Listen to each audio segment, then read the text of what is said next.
Bonjour à toutes, bonjour à tous, bienvenue dans ce nouvel épisode d'Éclat de conscience, clés et réflexions du quotidien. Je suis Virginie, je suis coach mindset et je suis là pour vous parler de l'estime de soi, mais aussi de toutes ces petites choses de la vie quotidienne qui ont un impact souvent inconscient sur cette dernière. Aujourd'hui, je voulais vous parler des relations amoureuses. Oui, voilà, sujet qui concerne tout le monde. Avant de commencer, petit disclaimers, il y en a plusieurs. Euh, Évidemment, dans cet épisode, je fais des généralités. Donc, chacun est différent, ne l'oubliez pas. Chaque situation est différente. Chaque personne est différente. Et tout le monde n'a pas le même point de vue, ni les mêmes attentes, etc., etc. Donc, je suis obligée de faire des généralités. Je ne peux pas faire du cas par cas. Aussi, mon discours sera hétéronormé, mais gardez à l'esprit là aussi que c'est valable en fait pour toutes les relations amoureuses, peu importe l'orientation. Ceci étant dit, je voulais surtout aborder avec vous la notion des 3 piliers pour une relation amoureuse saine et épanouie. J'espère que vous êtes prêts parce que, mine de rien, c'est bien de le savoir. Le premier pilier, c'est évidemment la communication. Voilà, c'est quand même la base de tout et de toute relation humaine d'ailleurs. Mais dans les relations amoureuses, c'est vraiment euh, le pilier number one.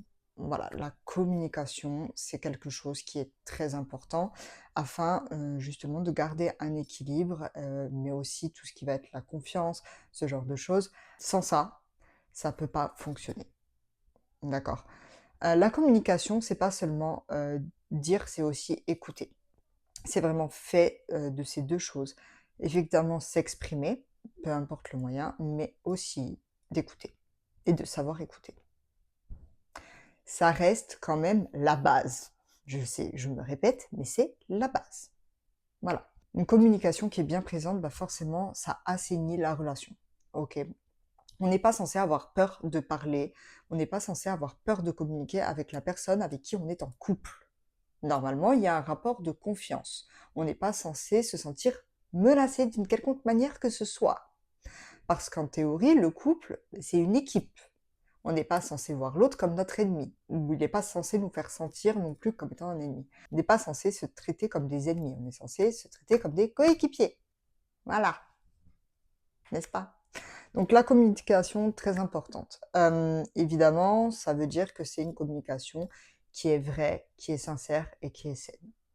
On n'est pas, même si on a un désaccord, évidemment ça peut arriver de se disputer, mais on n'est pas obligé d'hurler. Et le besoin de communication doit être respecté par les deux parties. Ok. Évidemment, si vous ne parlez pas, si vous ne dites pas quand quelque chose vous plaît, ne vous plaît pas, vous fait de la peine, peu importe, comment voulez-vous que l'autre en ait conscience? Et en revanche, vous êtes aussi là pour écouter. Ok. Donc ça va vraiment dans les deux sens. Donc s'il vous plaît, apprenez à communiquer. On pourrait aussi parler du mensonge dans cette partie.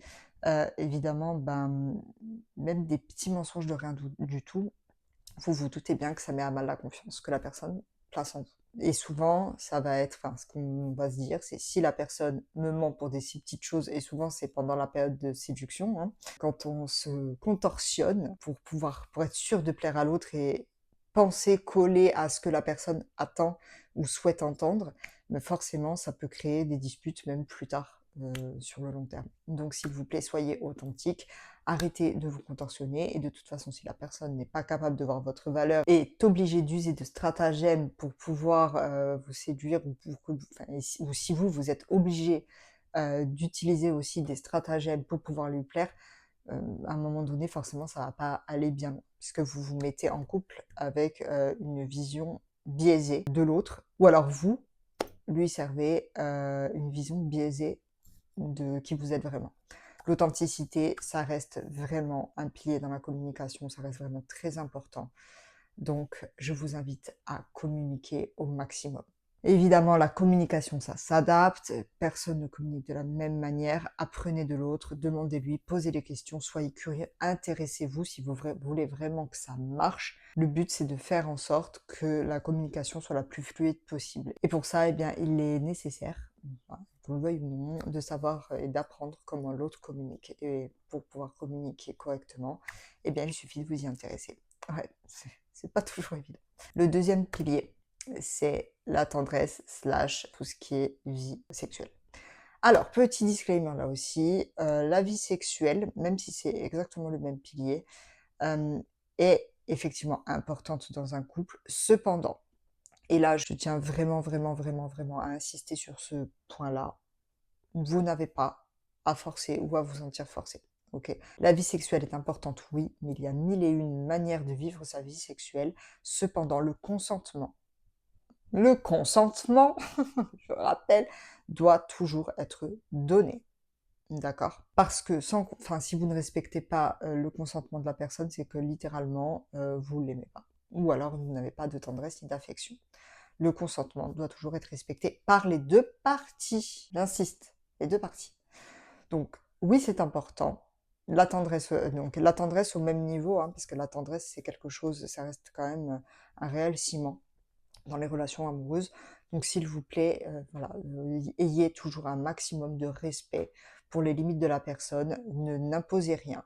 Discutez avant, ça rejoint la communication. Vous le savez, les piliers, comme pour l'estime de soi, fonctionnent ensemble et non pas séparément. Donc vraiment, j'insiste, s'il vous plaît, faites en sorte d'équilibrer les choses et de toujours respecter les besoins, mais aussi les limites de l'autre. D'accord? S'il y en a un qui dit non, c'est non. Et oui, je sais, c'est dur, mais c'est comme ça. Et ça ne veut pas dire que la personne, elle vous aime pas. Vous ne savez pas ce qui se passe. Il y a beaucoup de choses qui entrent en jeu. Souvent, c'est un point dans le couple, mais il y a aussi des personnes qui peuvent vous aider comme les sexologues. Et des fois, ça n'a rien. Enfin, une baisse de libido, ça peut arriver. De ne pas avoir envie, ça peut arriver. Mais la tendresse, elle est là aussi. Et elle est tout aussi importante que la vie sexuelle. Donc, vous pouvez vous réinventer, trouver une intimité vraiment de couple à votre image, mais du moment que ça reste dans le respect de chacun. Et enfin, notre troisième et dernier pilier, ce sont les projets communs. Alors, les projets communs, c'est quand même un sacré débat parce que souvent, quand on se met en couple, et ça vient aussi de notre vision du couple, du moins de l'éducation qu'on a reçue à ce sujet-là, notamment en observant le couple de nos parents, même les couples d'une manière générale, ou la représentation des couples dans les séries, dans les films notamment, mais également dans les livres. Hein. Les projets communs, souvent, dans la tête des gens, ça se limite à l'achat immobilier, les enfants et le mariage. Sauf que ce qui se passe, quand vous avez tout ça, bah le couple, surtout quand les enfants partent, parce qu'ils sont grands et qu'à un moment donné, ils ont une vie, hein, ce qui va se passer, c'est que le couple, finalement, il n'y a plus de communication, il ne se passe plus rien. Au niveau des projets, parce qu'on part du principe qu'il faut toujours des grands projets, des gros projets. C'est très binaire dans le cerveau humain. Ok. Sauf que les projets communs, ça ne se limite pas à l'achat immobilier, à élever des enfants et à se marier. Pas du tout. Les projets communs, ça peut être tout et n'importe quoi.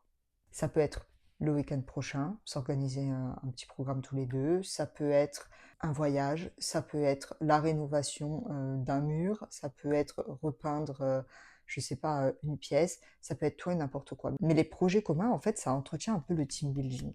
Vous voyez, cette notion d'équipe. Ça reste important, c'est un pilier qui est important. Évidemment, même si là-bas c'est la communication, il n'existe pas d'amour sans respect, je vous le rappelle. Donc vous êtes là pour respecter votre partenaire et votre partenaire doit vous respecter. N'hésitez pas aussi à être clair sur votre notion du respect. Ne partez pas du principe que l'autre fonctionne forcément de la même manière que vous. Partez pas du principe que la personne, bah forcément, elle devrait savoir. Vous supposez tout simplement que les gens devraient savoir et doivent se comporter comme vous l'imaginez. Sauf que si vous ne communiquez pas vos attentes, pareil, on revient sur la communication, comment voulez-vous que la personne, elle le sache? En revanche, si vous voyez que ça ne peut pas coller, parce que je rappelle qu'on n'est pas là pour changer les gens, on les prend comme ils sont. C'est un choix de votre part.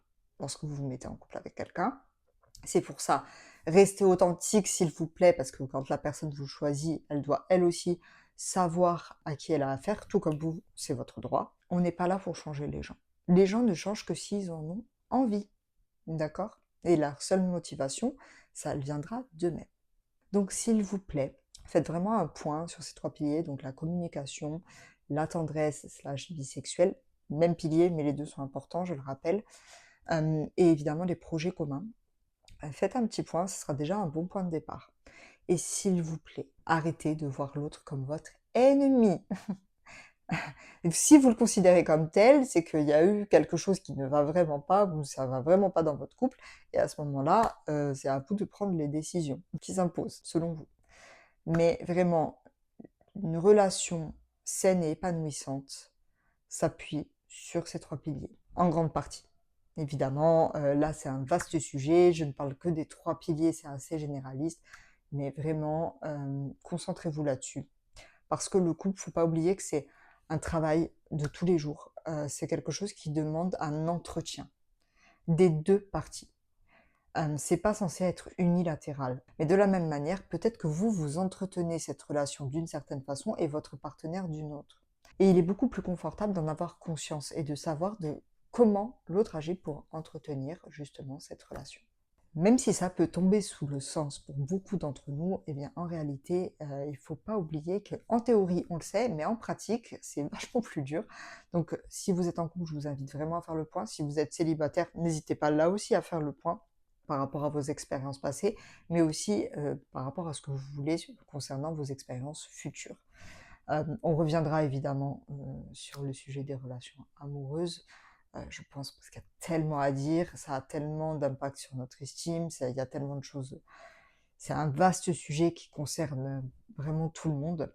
Donc s'il vous plaît, rappelez-vous, communication, tendresse, slash vie sexuelle, mais attention, comme je vous l'ai dit, c'est pas la porte ouverte à toutes les fenêtres, hein, ça ne doit pas être la fête au village. Le consentement et le respect doivent toujours être les maîtres mots. D'ailleurs, le respect doit être le maître mot d'une relation, quelle qu'elle soit, puisque les relations interpersonnelles qui ne sont pas basées sur le respect, globalement, il peut y avoir un sérieux problème. Donc le respect et les projets communs.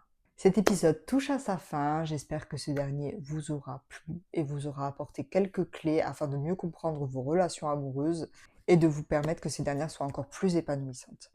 Si cet épisode vous a plu, je vous invite à le liker, à le partager si vous pensez que quelqu'un de votre entourage a besoin de prendre connaissance de son contenu, mais je vous invite également à vous abonner afin de ne louper aucun des futurs épisodes. Je vous dis à mardi prochain, même heure, et en attendant, n'oubliez pas, vous êtes la clé.